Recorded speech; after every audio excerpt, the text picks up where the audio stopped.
Hey guys, sorry it's been a while. I had a lot going on with family and work and stuff, but I just wanted to make a quick video on a couple of different fire kits. So just kind of how I look at fire kits with something that you're going to use a lot and something that is either a backup or last ditch effort, last case scenario, whatever you want to call it. And how the items in those kits differ. So I think you've all, if you haven't, I have a video on my little peanut butter jar fire kit that I just dumped everything out of it, just a bunch of stuff in it. This is more like a last ditch fire kit, something I would keep in like a go bag or a get home bag or something like that. Something that's going to be somewhat waterproof. You can make it even more by putting some inner tube on the inside. Another one of my kits has that, but this one does not yet. And just have everything from ways to start fire with ignition to tinder to fat wood. Just tons of artificial like wet fire and Esbit cubes and zip and all kinds of stuff that will all fit in here, all be in one spot, and you can try multiple different ways to start fire in case of a severe emergency. I recently got an old tin that I want to use as my, not everyday, but my often used fire kit. So I got a hole in the top to make char cloth. So obviously this wouldn't be waterproof anyway because of the holes on the side and it's not sealed or anything, but this isn't going to be waterproof. This is a multi-use tin that I have stuff that I would use if I'm just going out and whatnot. So I got some lint. That's lint, dryer lint. In there I have some jute that has been dipped in wax. I got some waterproof matches, just because. I got a mini Bic. Got an Opinel number 6 in there, just as a striker, and then if I need to make some feather sticks or something, that's a semi-small knife that will fit good in there. Candle that has been charred already.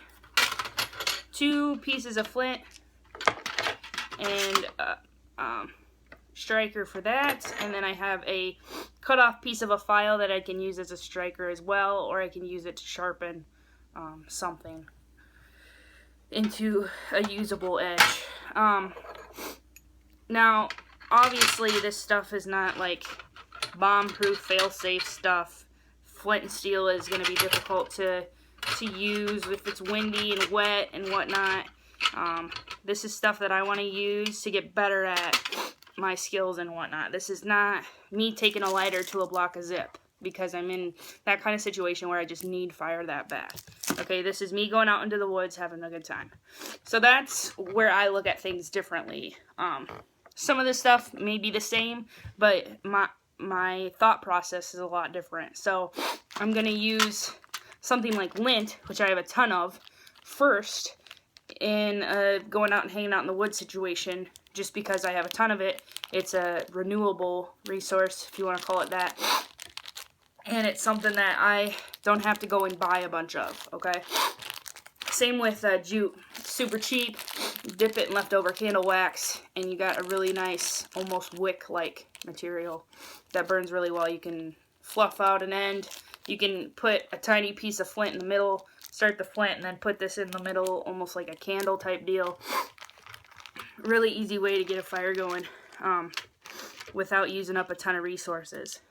Whereas, something like zip, they're not expensive, but they're big and bulky. They smell like accelerant. I don't dig it. That's why I keep it in something like that.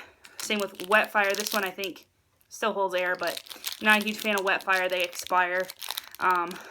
But it's not something I have a ton of. It's something that's backup to last ditch.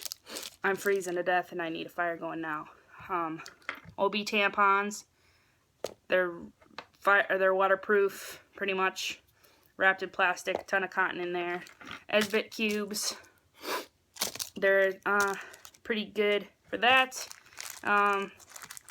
Everything in that kit is backup to a backup, okay? So I have a big old fire steel here. I might actually switch this over and put this in my everyday use one and put a different